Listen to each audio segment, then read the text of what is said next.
All right, dear.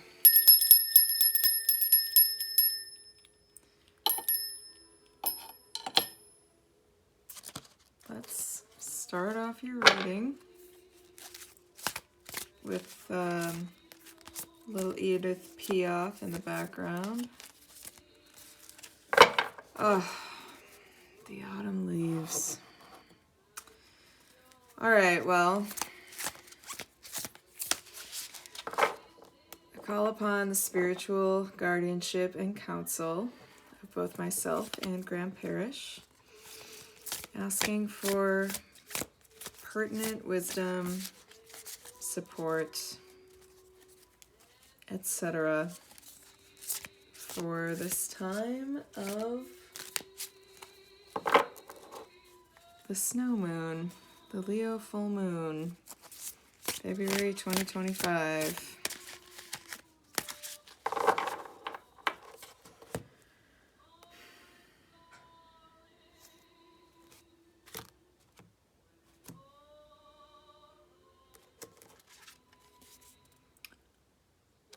Five of Pentacles reversed. The moon. How appropriate. Of course you would pull the moon. And the Ace of Pentacles. Okay, I hope this background isn't too cluttered or too dark, but it is what it is. I just got a glance of the Two of Pentacles here, so I'm going to keep that. Okay, hold on. I don't know where my tripod is, so hence the weird angle, and I don't know how well you can see any of this, so I'll try to show the cards, whatever. I can show you pictures later. All right.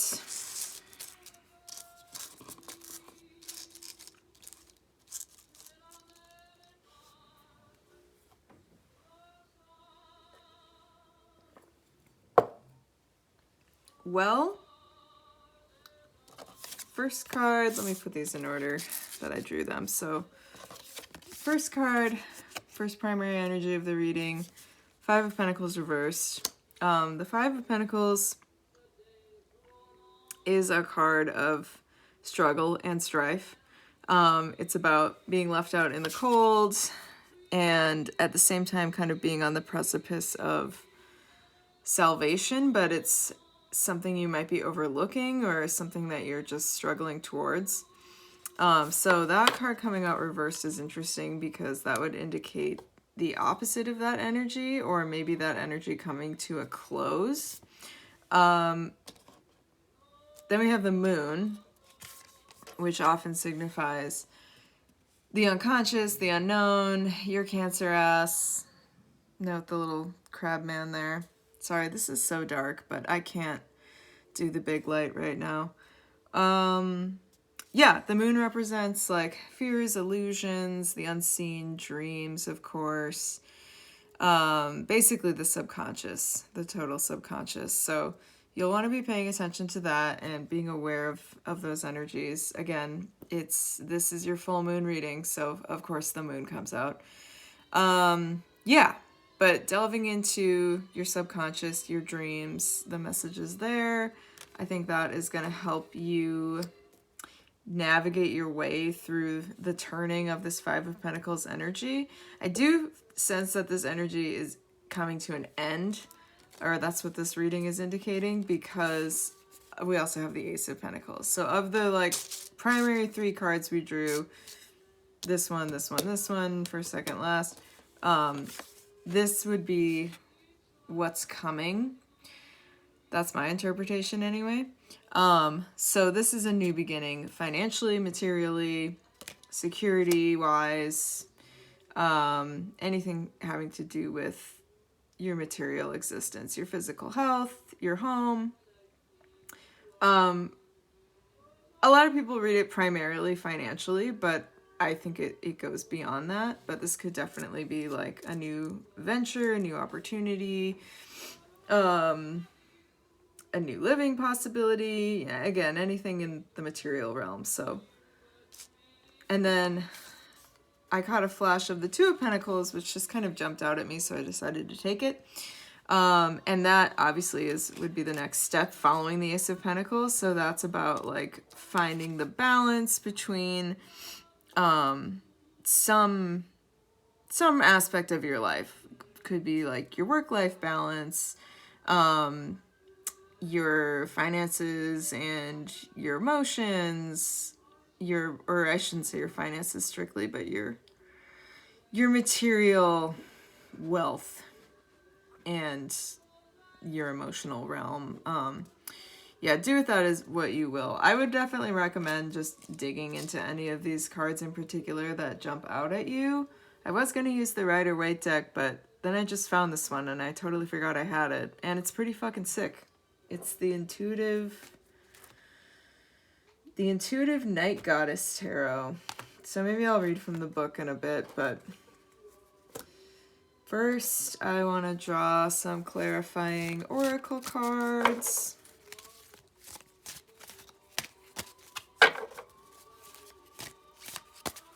All right. What does Graham need to know? That's fucking hilarious.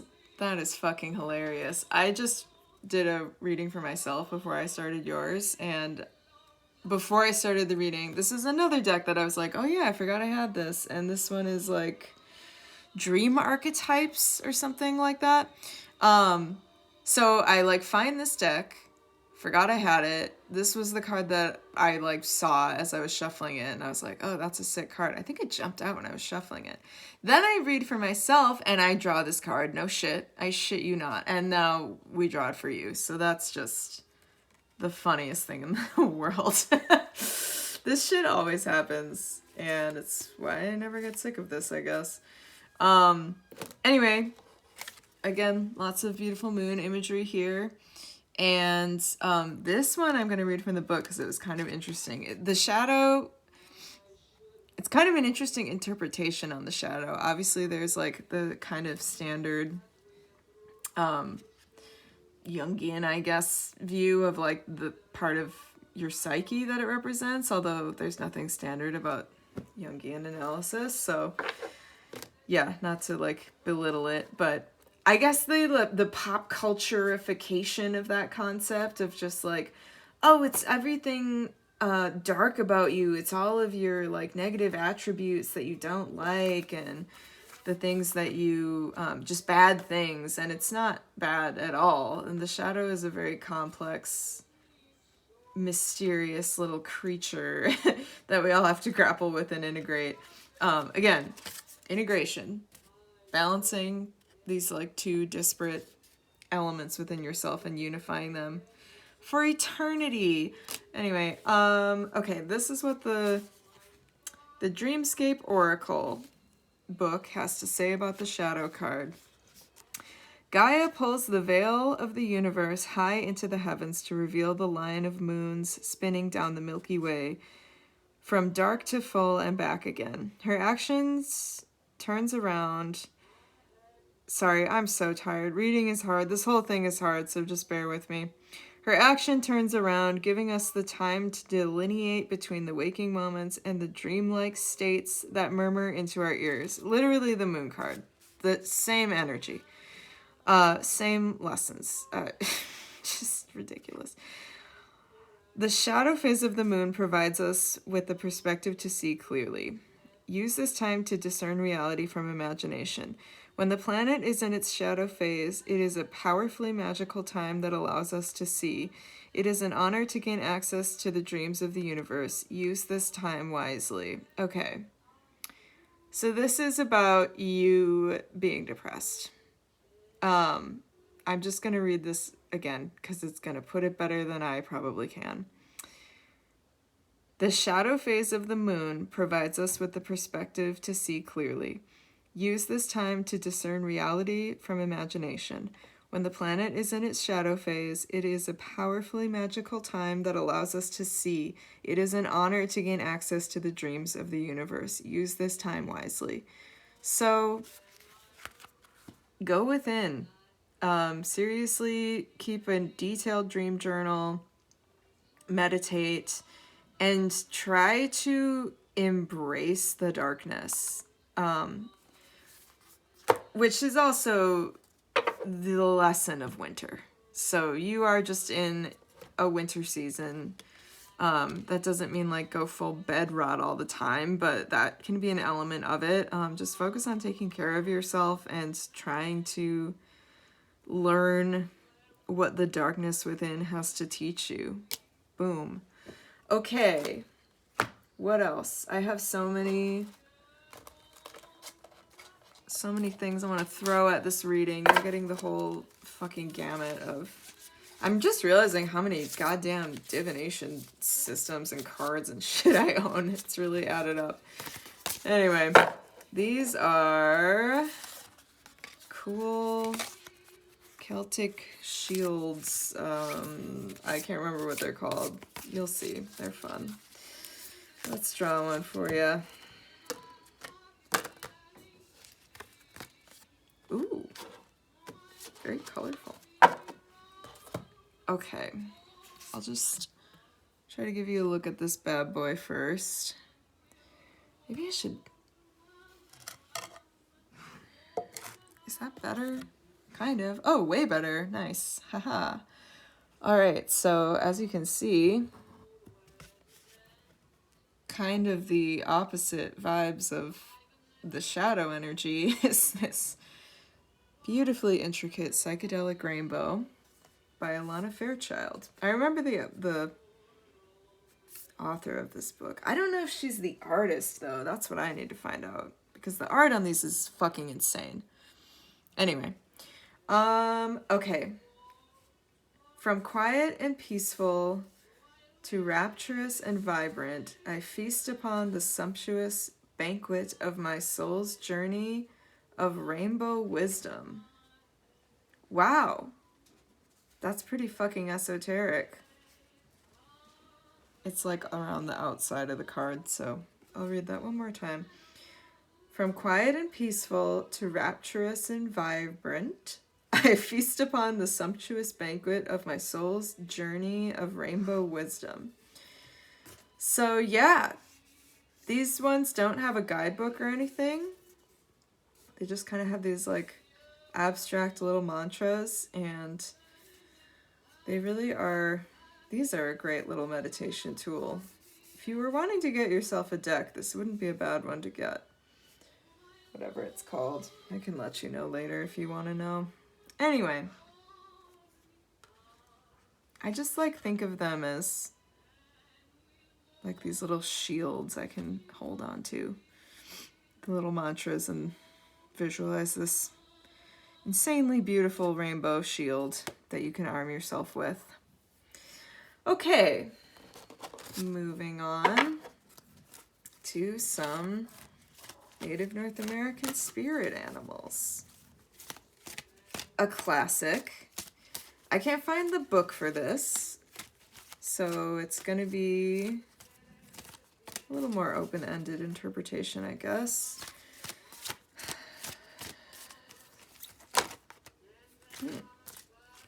Okay. Ooh. The Wild Boar! Fun. Man, I wish I had the book. But Wild Boar energy is generally pretty on par with like any wild masculine archetype animal like stag, bull, ram. Similar vibes. Very powerful, formidable beast. But wild boar are also incredibly intelligent and resourceful. Oh, what's the word I'm trying to grab? I think I already said formidable, but I'll say it again. So this is one you will probably behoove you to do a little research on your own. Also number 48, if that feels significant. But yeah, I would say this is kind of in line with our like rainbow shield. Consider this, if you want to meditate on the wild boar, as a spirit guide, a companion, an energy to manifest, which is basically just like an energy of determination, survival at all costs, resiliency, intelligence, resourcefulness, formidable nature, delicious flesh. Oh my god, I'm so tired, Graham. I'm like kind of delirious right now, so I hope you're enjoying this. Alright, this is the Woodland Wardens deck. So it's a much like softer, cozier, sort of cottagecore spirit animal guardian will call forth to you. And these ones also have a plant guardian, which I really like. It's like a nice little ally, little plant animal alliance on every card. They don't love to jump out though. I'm just gonna draw one.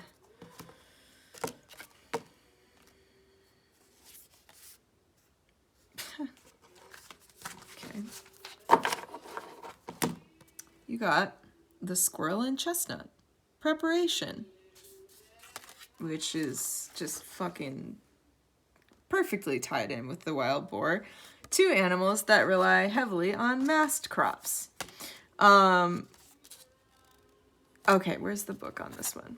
It's somewhat self-explanatory. Preparation, it's like the squirrel gathering nuts, readying itself for winter, the lean times, the next move.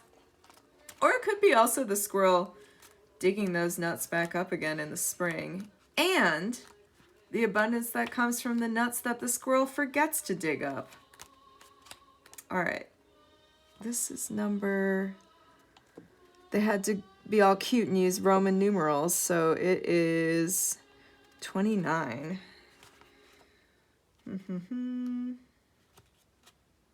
Are you 29? It would be so funny if you're 29. I don't know how old you are.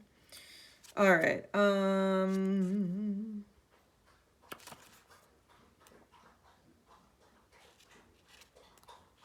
I'm way too far. Hold on. There we go. Okay. Preparation.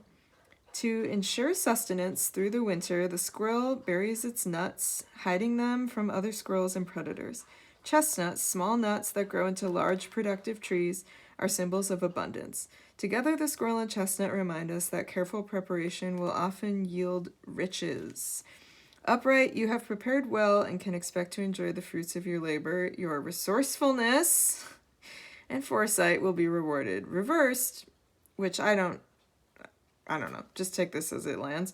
Prepare for winter ahead. While fun and games are necessary parts of life, don't become so distracted that you forget to provide for yourself. Ooh, that's a good lesson.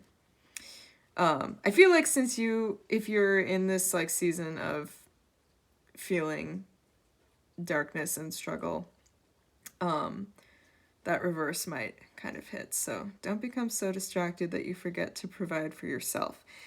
Am I prepared for the future? Have I been working hard to achieve my goals? I think this also really ties in. How did this fucking reading get so long? This always happens to me. This also really ties in with this Pentacles energy that's coming forth. So like new beginnings, and then again, maybe the balance here is like using those new material beginnings wisely, not squandering them, like balancing between enjoying life and pleasures, and having sustenance in the moment, and then also squirreling away for the future lean times. I'm gonna flip the record and pause this and then do a part 2.